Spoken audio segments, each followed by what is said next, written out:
Cuando el 9 de octubre de 1822 los haitianos ocuparon la parte española de la isla de Santo Domingo, se sella la advertencia que le había hecho el mandatario haitiano Jean-Pierre Boyer al líder de la independencia efímera José Núñez de Cáceres.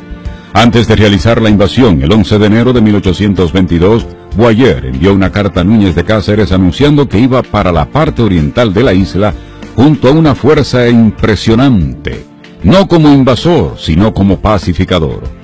La ocupación fue la culminación de una serie de acciones que había hecho Boyer, entre la que se cita la toma de territorios de la parte oeste para anexarlo a Haití, como es el caso del llamado Lago de Fondo. Ese lago era un lago compartido entre la República Dominicana, entre la parte española y Haití. Ese no era un lago haitiano.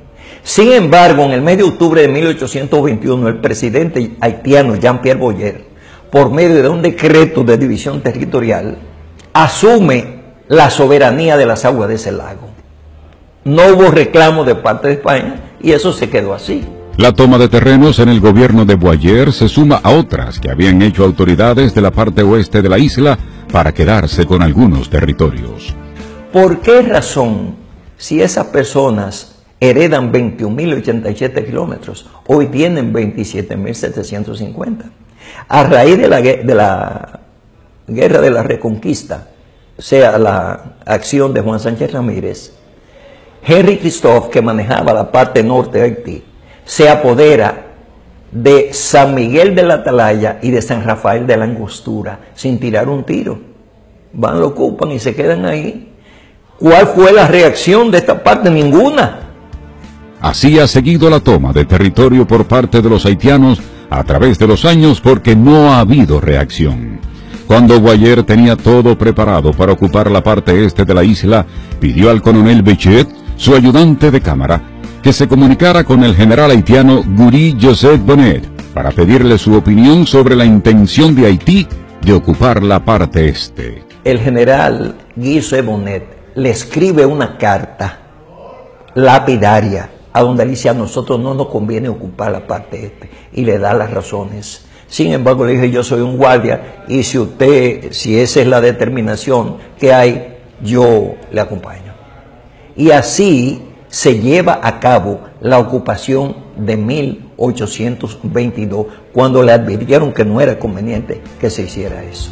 La ocupación de Boyer fue la tercera invasión que procedía de Haití al territorio de la parte este de la isla. Esta se produjo sin derramamiento de sangre y fue aceptada pasivamente por la población dominicana. Boyer asume la presidencia retomando la Constitución de Toussaint, con su postulado de que la isla es una e indivisible. Esa ocupación sumió a los habitantes de la parte española en una honda tristeza y lacerante humillación, ya que el gobierno haitiano quiso hacer una fusión de dos pueblos totalmente diferentes en cuanto a su composición étnica y cultural. Nosotros éramos una nación ya, en términos de, no de fundación de república, pero en términos nacional, nosotros éramos un territorio con una lengua definida, usos y costumbres definidos, teníamos una identidad desde hacía más de 300 años de formación histórica. Y por un decreto no se puede cambiar la cultura ni se puede cambiar los estilos de vida de una población.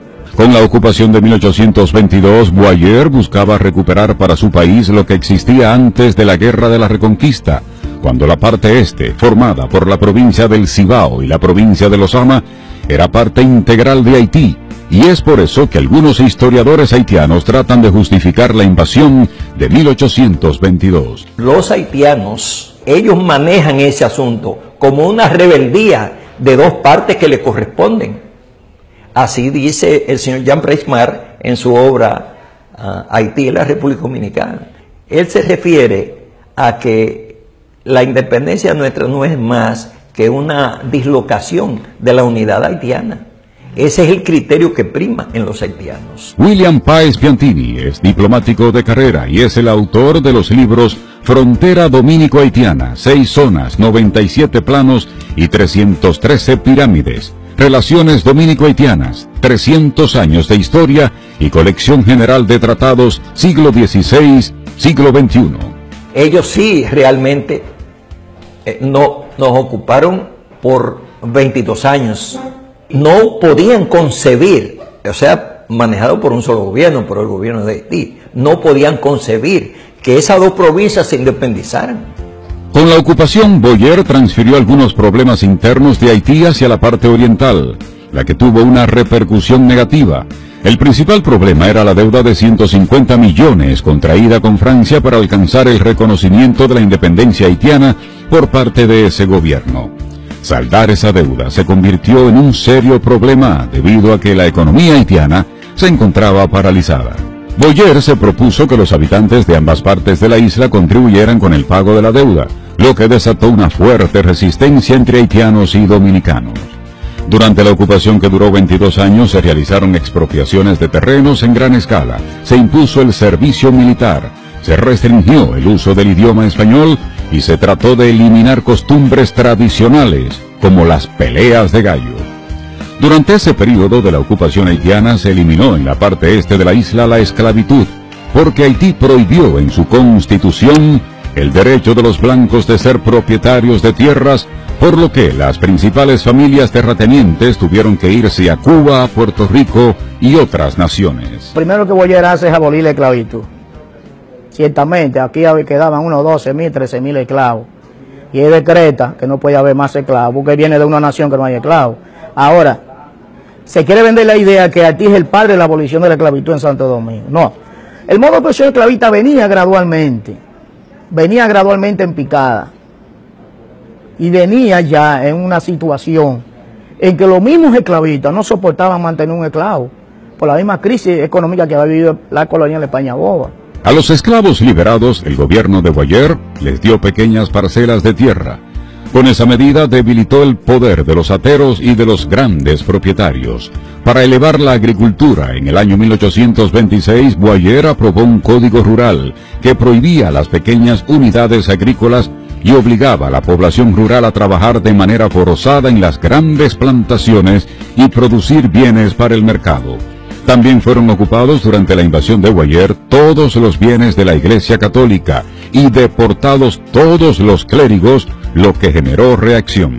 Para 1827, 5 años después de él ocuparnos a nosotros, vino la revolución de los Alcarrizos, del sacerdote Pedro González y el obispo Valera.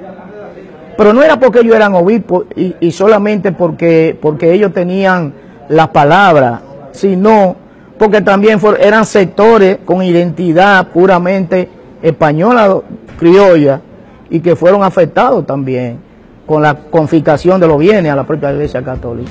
Otra de las medidas que adoptó el gobierno de Boyer fue el cierre de la Universidad de Santo Domingo.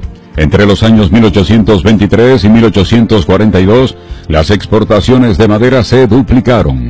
La exportación de tabaco se triplicó entre los años 1823 a 1842. Desde que se repobló la zona sur con Montecristi y Dajabón, Santiago favoreció mucho al desarrollo económico a partir de la producción de tabaco.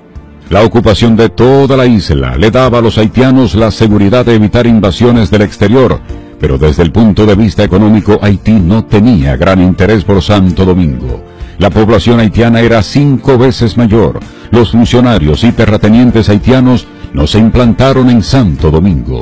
Durante los 22 años que se mantuvo la ocupación haitiana, la isla no tenía frontera.